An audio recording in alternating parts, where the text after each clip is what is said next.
Fala Builder! Hoje a gente está começando uma nova série aqui no canal, analisando um contrato do zero, então fica por aí que o vídeo de hoje vai ser insano.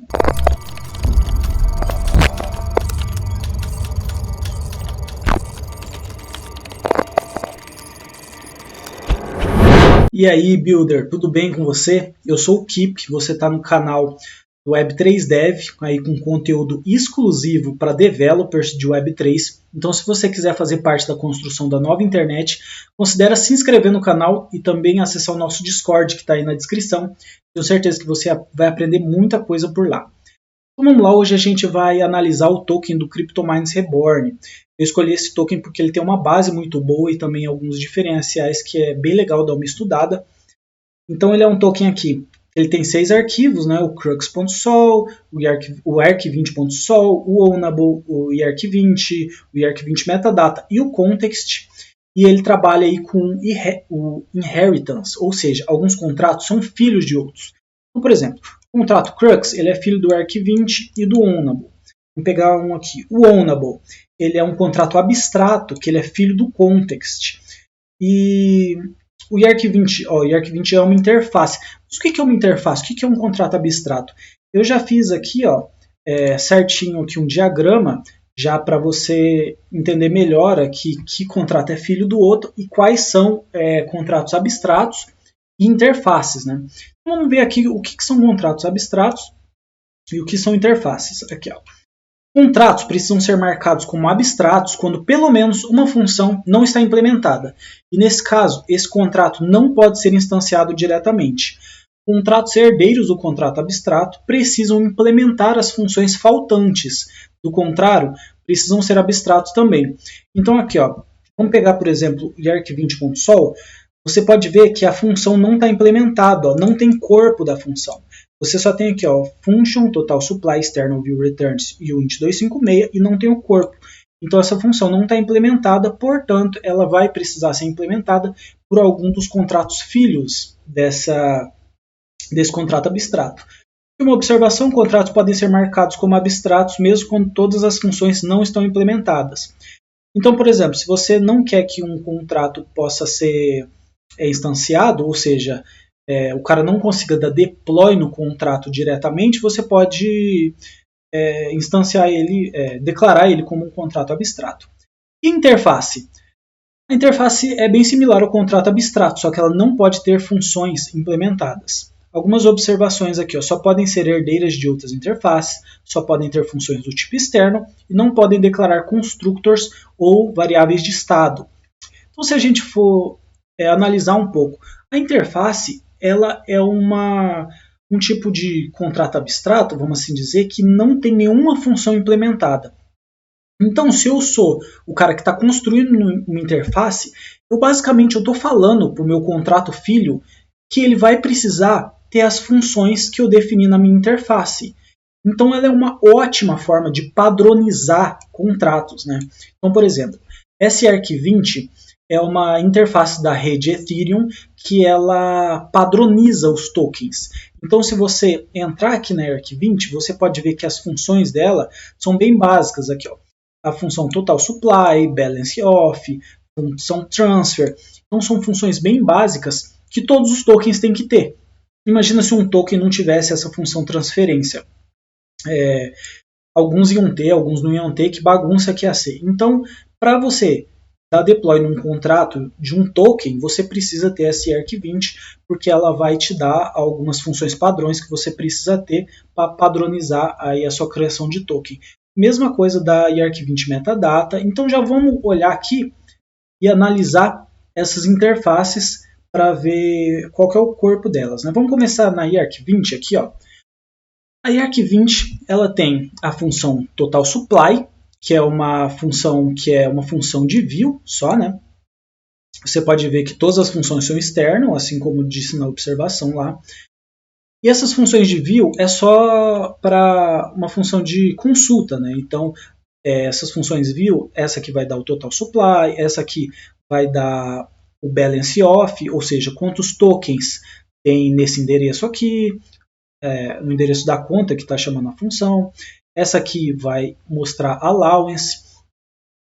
para você que não é muito familiarizado, o que é essa allowance e o que é essa approve, allowance é a permissão, ou seja, quantos tokens você pode trocar, pode tradear, pode enviar. Então, se você tentar enviar tokens que sejam maiores do que o seu allowance, vai dar um erro de exceed allowance, ou seja, você não está permitido tradear essa quantidade de tokens que você está tentando.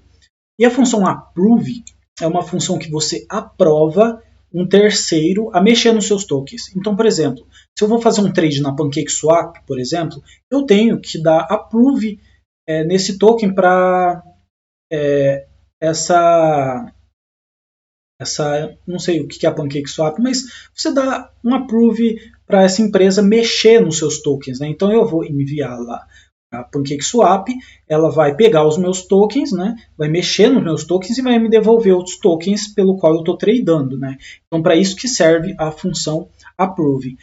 E a função transfer, né, que você pode ver que ela não é view, ou seja, é uma função que vai realmente mudar alguma coisa na blockchain, que é uma função de transferência, né? Então você tem o recipient, que é quem vai receber os tokens, e vai ter o amount. Você pode perceber que nessa função transfer só tem para quem você está enviando e o amount.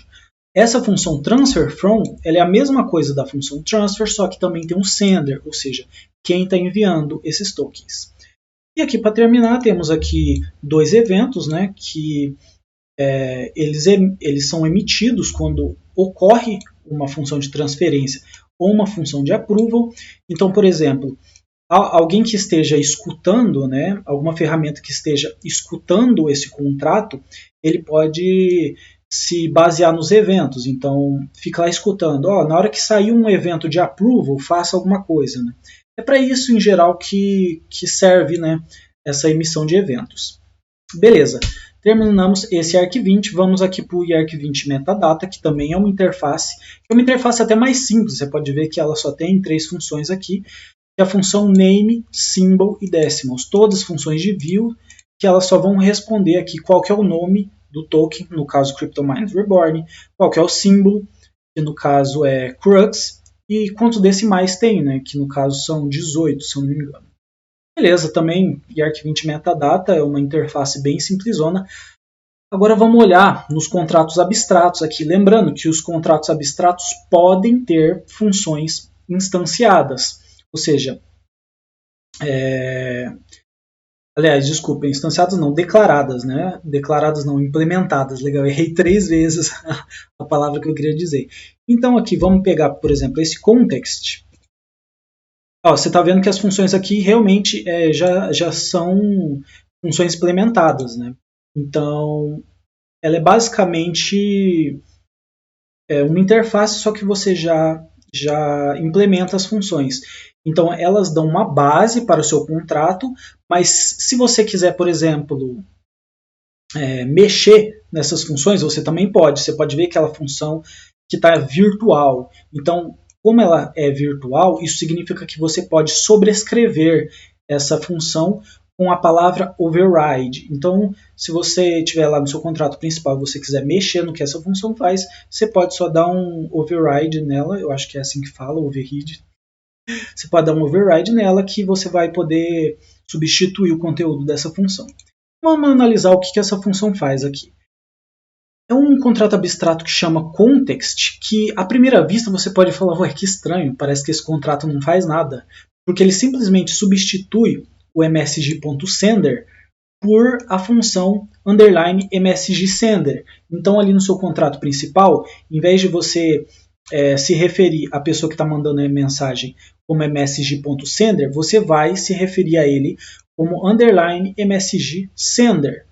Mas por que eu faria isso? Por que em vez de eu não mandar msg.sender, eu vou ter que chamar essa função? Então, geralmente, é a mesma coisa. Mas como você está trabalhando com meta-transactions, aqui ele explica que pode acontecer que a conta que está mandando e pagando pela execução pode ser que não seja a pessoa que está realmente enviando a transação. Então, para evitar ambiguidades ou coisas do tipo, você coloca esse context aqui que ele só vai substituir o msg.sender por underline msg.sender e o msg.data por underline msg.data. Tranquilão. E agora vamos aqui para o Ownable, que também é um contrato abstrato, que ele é filho do context. Então você pode ver aqui, por exemplo, no constructor ele já usa, né, a função que está declarada ali no context. E no constructor aqui no começo a gente já tem esse transfer ownership para o msg.sender. Então já vamos olhando aqui que lá embaixo a gente vai ver o que essa função aqui vai fazer, né? Então temos uma função view aqui, que ele só vai retornar quem é o owner do contrato, ou seja, quem é o dono. E aqui a gente tem um modifier onlyOwner. Então aqui a gente já consegue perceber que esse contrato ele serve para definir um modifier chamado onlyOwner, que se você tiver alguma função lá no seu contrato principal, no caso aqui o crux, que essa função só o deployer pode ter acesso, ou seja, só o dono. Por exemplo, uma função para você mudar a taxa da compra e da venda. Claramente, você não vai querer que qualquer pessoa possa mudar essa taxa, né? Você vai colocar aqui, ó, eu sou o dono do contrato, eu vou botar 10%, eu não quero que mais ninguém mexa. Então você coloca esse modifier onlyOwner, que só você vai poder mexer nessa taxa, né? Ele faz aqui um require no modifier. Se o msg.sender não for o owner, ele vai gerar um erro aqui, colors not owner. Só que se esse require der certo, tem esse underline aqui, que significa que rode o que tiver para frente da função depois disso aqui. Então você vai pegar esse modifier, vai colocar na função, se isso aqui passar, ele vai executar o que tiver depois disso, né? É isso que esse underline aqui significa. O que mais temos aqui? Temos a função renounce ownership, que ele transfere o ownership para o endereço 0, ou seja, o endereço que ninguém tem a posse. Então, basicamente, você está renunciando, você está deixando o contrato completamente sem dono. Também temos a função transfer ownership.